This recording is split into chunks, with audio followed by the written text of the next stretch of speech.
Hari ini adik-adik, kita sudah ada di pembelajaran tematik kelas 2, tema 1, subtema 4, pembelajaran yang pertama. Jadi di subtema 4 ini kita belajar tentang hidup rukun di masyarakat. Penasaran apa saja isi pembelajaran kita hari ini? Langsung saja kita ke materinya. Amati gambar berikut dengan cermat. Ceritakan perbedaan kedua gambar ini kepada temanmu. Gambar manakah yang menunjukkan sikap rukun di masyarakat? Lihat gambar yang pertama adik-adik. Di sini gambar lingkungannya sangat kotor. Tidak ada orang yang membersihkannya. Di sini ada gambar masyarakat sedang membersihkan lingkungannya. Jadi mana nih yang menunjukkan sikap rukun di masyarakat? Gambar yang pertama atau gambar yang kedua? Ya, yang menunjukkan sikap rukun di masyarakat adalah gambar yang kedua, karena mereka bergotong royong membersihkan lingkungan mereka.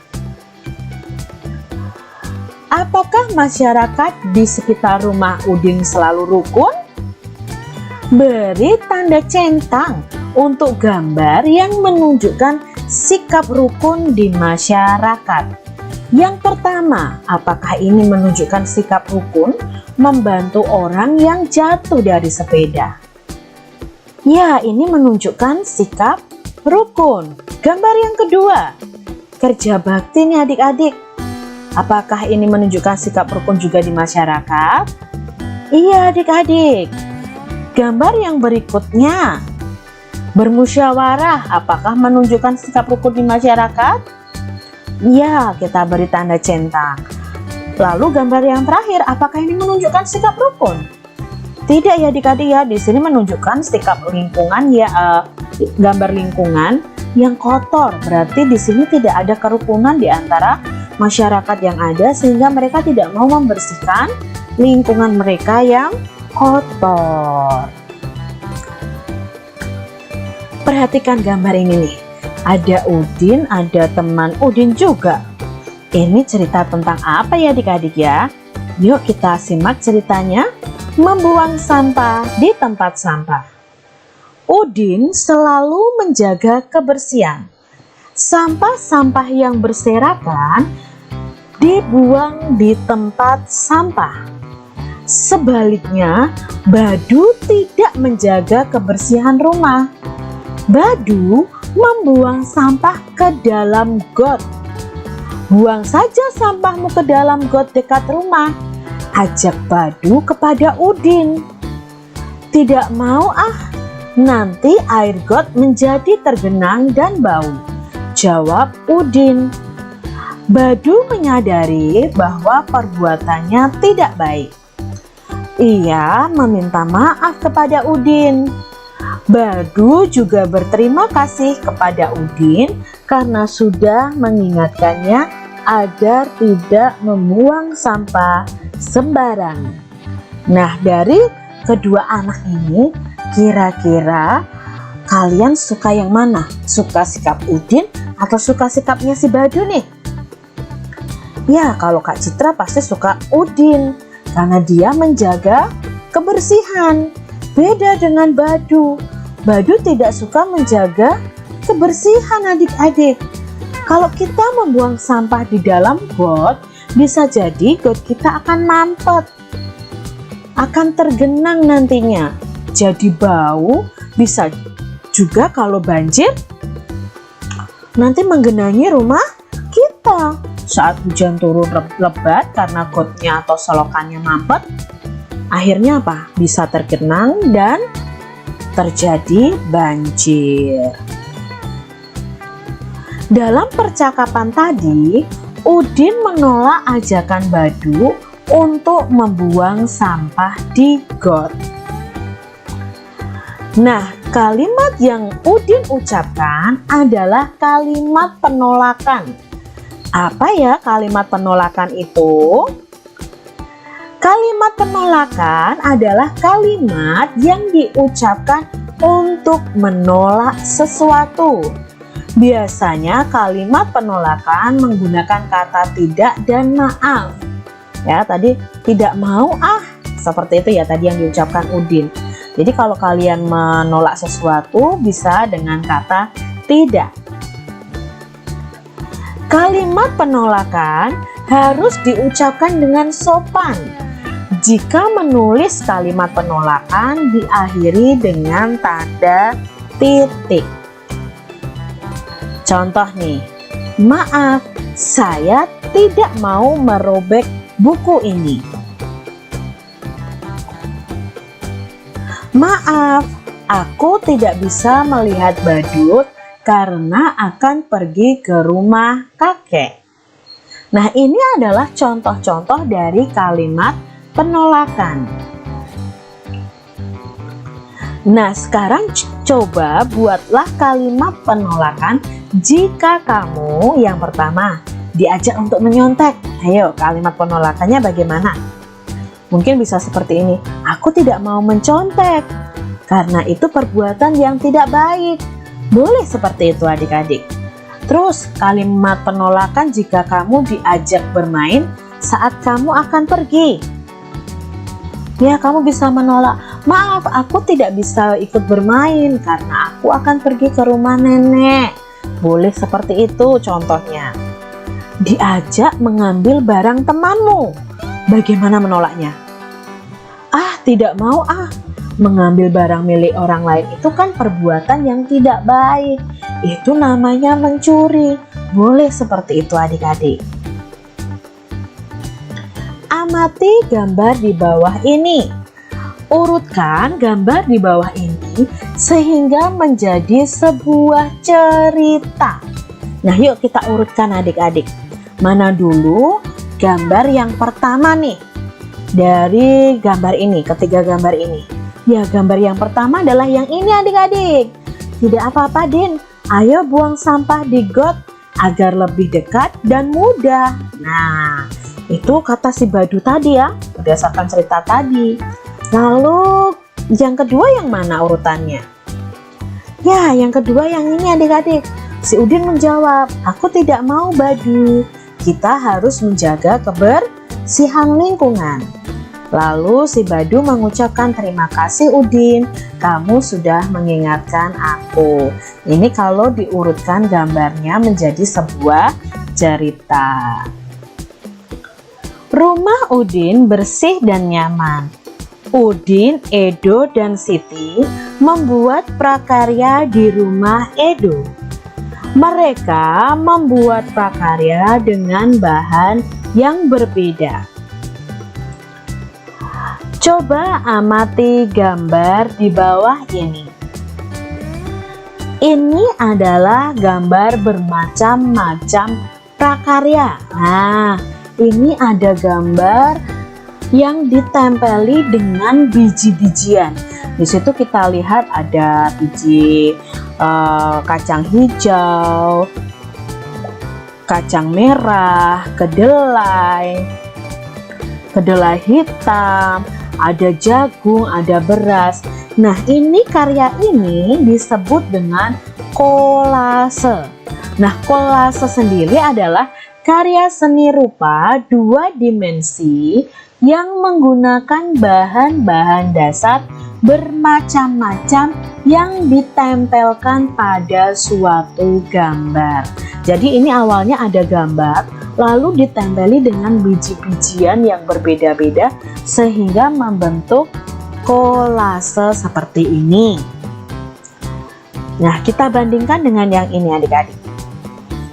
Kalau ini hampir sama dengan tadi Kak, tapi adik-adik ini berbeda. Kalau tadi dengan biji-bijian, itu biji-bijian kan bentuknya tidak beraturan. Kalau yang ini dari potongan-potongan kertas, bisa potongan-potongan keramik, bisa. Nah, karya ini disebut dengan mozaik. Mozaik itu pembuatan karya seni 2 atau 3 dimensi yang menggunakan material atau kepingan-kepingan yang disusun sehingga membentuk suatu gambar. Jadi ini berasal dari kepingan-kepingan atau sobekan-sobekan kertas juga bisa. Nah, itu bedanya kolase dan mozaik. Edo, Udin, dan Siti tadi juga membuat kolase. Nah, ini kolase mereka berbeda-beda. Pasangkan hasil karya dengan bahan alam, dengan bahan dan peralatan yang sesuai. Nah, kita lihat dulu ya adik-adik ya. Yang gambar pertama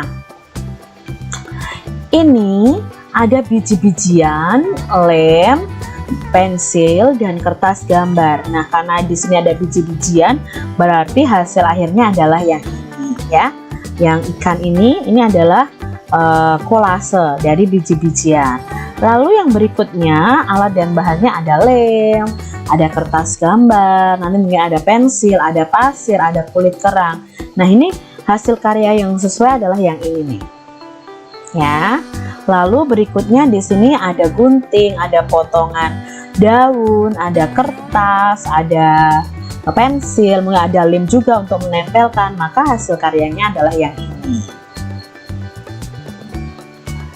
Tuliskan alat dan bahan yang digunakan Udin, Edo, dan Siti. Nah, di sini yang dibuat Udin adalah hasil karya yang ini.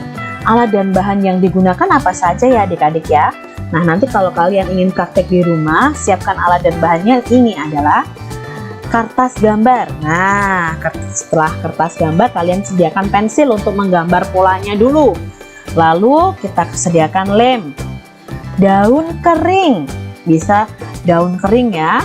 Lalu pensil warna untuk mewarnai latarnya, boleh krayon, boleh spidol juga. Ini hasil karya Udin dan alat bahan yang diperlukan. Lalu berikutnya adalah prakaryanya Siti. Prakaryanya Siti ini tadi membutuhkan alat dan bahan seperti ini. Ada kertas gambar, pensil, lem untuk menempelkan, pasir ya, yang digunakan adalah pasir tadi. Lalu kulit kerang, pensil warna, krayon, dan spidol.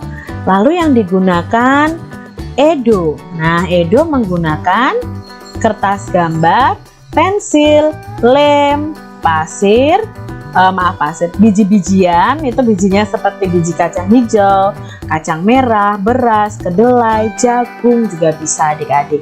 Jadi ini adalah alat dan bahan yang bisa kita gunakan untuk membuat kolase atau mozaik.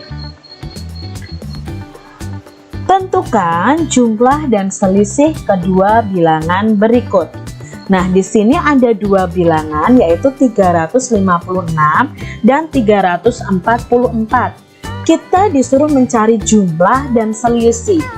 Jumlah itu berarti kita menjumlahkannya. Kalau selisih berarti kita mengurangkannya. Yang pertama yang kita kerjakan adalah penjumlahannya dulu. Maka caranya 356 ditambah 344. Kita jumlahkan dulu dari satuannya. 6 ditambah 4 sama dengan berapa adik-adik? 6 tambah 4? 10. Lalu kita tulis angka 0. Kok angka 0 Kak? Terus satunya di mana? Satunya kita simpan di depan. Ya, kita tuliskan di angka depannya. Lalu kita jumlahkan. 1 ditambah 5. Ya, 1 ditambah 5, 6. Lalu ditambah 4. Berapa? 6 ditambah 4, 10 juga. Lalu kita tulis angka 0 di sini. Satunya disimpan di atasnya sini. 1 tambah 3, 4. 4 tambah 3, 7. Berarti jawabnya 700 untuk jumlahnya. Lalu kita cari selisihnya. Nah, selisih tadi dikurangi.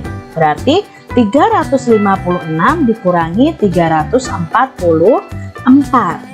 6 dikurangi 4 sama dengan, ya, sama dengan 2.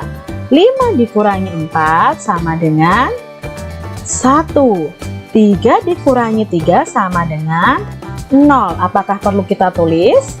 Tidak, karena tidak ada lagi angka di depannya. Jadi jawabnya selisihnya adalah 12. Kak Citra punya contoh lagi ya untuk mencari jumlah dan selisih. Sekarang ada angka 508 dan 192. Kita cari dulu jumlahnya. Ya, kalau jumlah berarti ditambahkan. 8 ditambah 2 sama dengan 10. Kita tulis angka 0. Lalu satunya kita simpan di sini. 1 tambah 0 sama dengan 1. 1 tambah 9 sama dengan 10 juga. Lalu kita tulis angka 0 di sini, menyimpan angka 1. 1 tambah 5, 6. 6 tambah 1, 7. Berarti jumlahnya adalah 700. Lalu kita cari selisihnya. 508 dikurangi 192. 8 dikurangi 2 ada berapa adik-adik? Ya, 8 kurangi 2 sama dengan 6. 0 kurangi 9. Ayo, jangan langsung jawab 9 ya. 0 dikurangi 9 itu tidak bisa. Jadi kita pinjam ke angka 5. Angka 5 dipinjam 1, maka sisanya 4. Lalu angka satunya kita taruh di sini nih. Jadi angka 10. 10 dikurangi 9 sama dengan 1. 4 dikurangi 1 sama dengan 3. Jadi selisihnya adalah 316. Mudah ya adik-adik ya. Nah, demikian tadi pembelajaran 1 yang ada di subtema 4